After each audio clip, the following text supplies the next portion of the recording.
Oi pessoal, nós estamos aqui com o Dr. Lício de Lima Salgueiro. Ele vai falar sobre os fatores ovulatórios, tá bom? Ele vai falar sobre o que causa os problemas de ovulação e também vai falar como a gente pode tratá-los. Fiquem com ele. Olá, nós vamos falar sobre os fatores ovulatórios, que são uma das causas de infertilidade. Eles dizem respeito ou à ausência de ovulação, ou à baixa ovulação, ou alguma alteração que pode levar a um problema ovulatório. O principal fator é a síndrome dos ovários policísticos. Esse nome é errado, mas ficou famoso durante muito tempo. Essa síndrome se caracteriza por uma alteração hormonal em que os hormônios que vêm do cérebro para fazer a ovulação ocorrer se invertem e um deles fica maior que o outro. Isso leva ao ovário a produzir hormônio mais masculino, os androgênios. E essa alteração faz com que cresçam mais óvulos, mas na hora que precisa do feminino a gente não tem. Então esses cistos que foram recrutados ficam parados no ovário, formando os tais famosos ovários policísticos. Hoje a gente sabe que só 40% das mulheres que têm ovário policístico têm algum sintoma. E os sintomas comuns são aumento de peso, aumento de pelos, aumento de espinhas, cisto de ovário e irregularidade na menstruação. Pode ser que ela... Posso fazer uma perguntinha? Você já se estabeleceu a causa disso? Por que acontece isso? Não se sabe. Não se sabe? Então tá bom. Desculpa interromper. Ok. Então, só voltando, os 5 fatores são aumento de peso, aumento de espinhas, aumento de pelos, cisto de ovário e irregularidade na menstruação. Pode ser que a pessoa não tenha nenhum desses sintomas, pode ser que tenha todos, pode ser que tenha algum deles. Então, existem níveis de ovário policístico.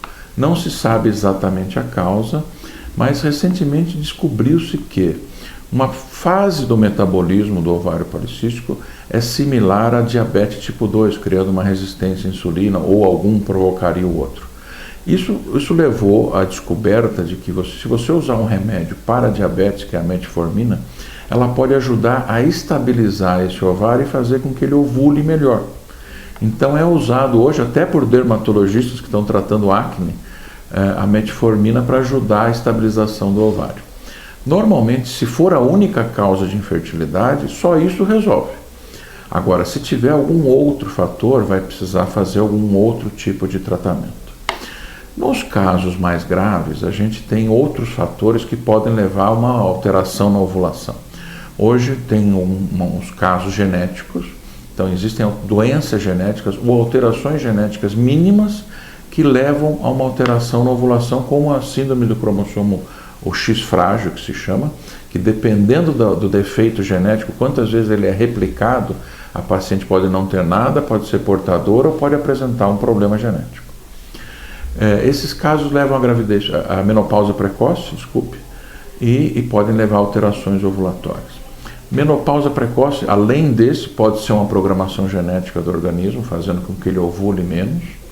E a gente encontra jovens, 20 e poucos anos, na menopausa. De um modo geral, a nossa preocupação é sempre saber qual é a capacidade desse ovário em ovular. A gente sabe que a mulher, a primeira menstruação é a menarca, a última é a menopausa. E antes da última, a perimenopausa, começa a flutuar um pouco os ciclos menstruais. Significa que os óvulos estão acabando. E a qualidade deles também vai se deteriorando. Então, como a gente tem uma parte das pacientes que estão acima de 37, 38 anos, elas entram nesse grupo. E é uma preocupação nossa em conseguir óvulos. Então, hoje, a gente faz uma coisa chamada avaliação da reserva ovariana. A gente mede aqueles 2 hormônios do cérebro que fazem ter ovulação, aqueles mesmos do ovário policístico, que são o LH e o FSH, para ver se tem alguma alteração e que tipo de alteração. Se eles estiverem aumentados, é porque o cérebro, que está mandando a ordem para o ovário funcionar, está forçando a barra para ver se o ovário funciona.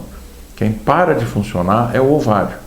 E o corpo não entende, nos primeiros momentos ele aumenta o hormônio para ver se consegue ter uma ovulação.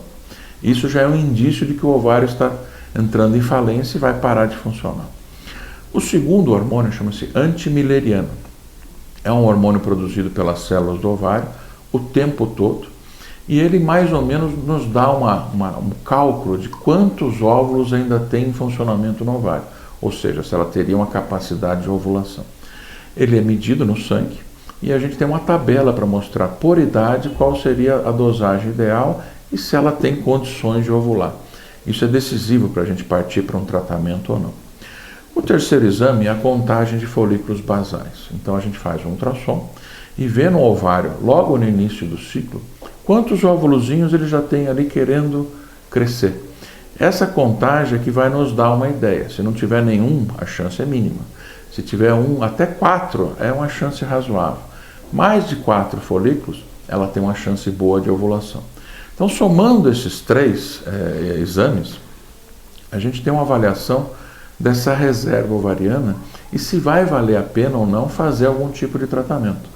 Do mesmo modo, a gente também pode avaliar se uma pessoa mais jovem está tendo algum problema de ovulação e não consegue ter essa ovulação.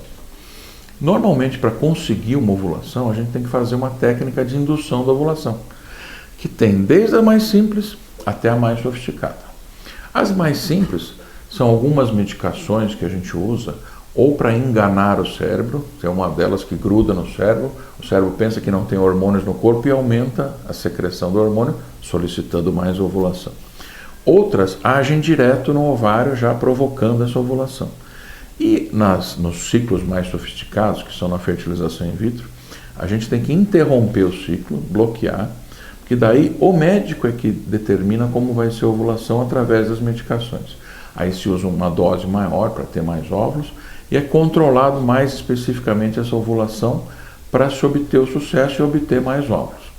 Cada pessoa tem um grupo de óvulos que ela vai produzir. Hoje a gente sabe que cada ovário tem uma capacidade. Então pode ser que uma moça de 20 anos tenha 2 óvulos ou 30. E pode ser que uma moça de 40 anos tenha 2 óvulos ou 30. Depende das características ovarianas e depende da reserva ovulatória. De um modo geral, se o caso não for complicado, a gente consegue controlar o ovário e fazer a estimulação da ovulação.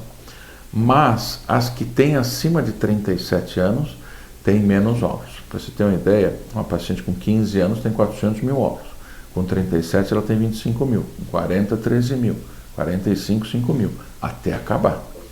Então, nesta fase, existe um número menor de óvulos.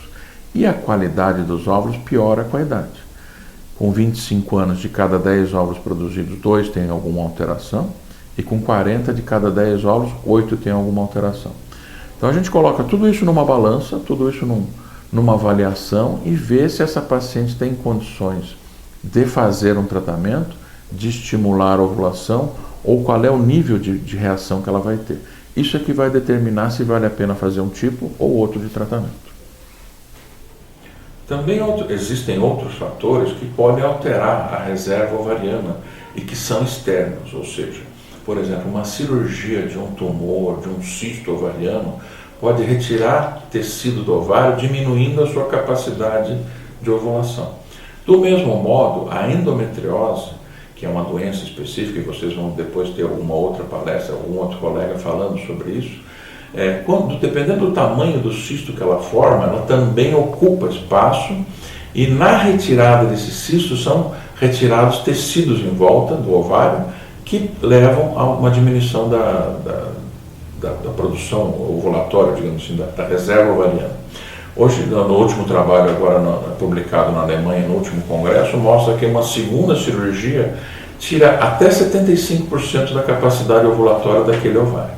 Então, quando se tem um cisto de endometriose, hoje a gente tem que repensar no que fazer, se vale a pena operar ou se vale a pena induzir mesmo com o cisto para conseguir outros óvulos e obter uma gravidez.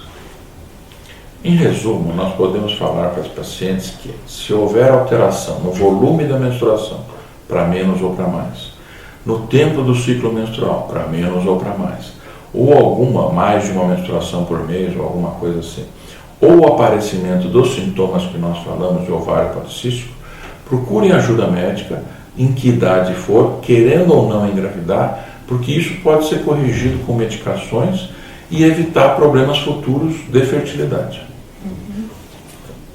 Aí, pessoal, tá vendo? Se vocês tiverem pelo no rosto e muita espinha, procurem um dermatologista, mas não esqueçam de procurar um ginecologista, porque às vezes não tem nada a ver com a pele, sim com o seu sistema ovulatório, tá bom? Aí vocês fiquem espertos em relação a isso, para vocês não tratarem com medicamento que não há necessidade. Pesquisem direitinho, tá? Eu quero agradecer a presença do doutor, que dispôs o tempo dele, foi muito bom, muito esclarecedor, tá bom, doutor? Ok, obrigado. Aí a gente continua se falando, tá? Até mais, tchau.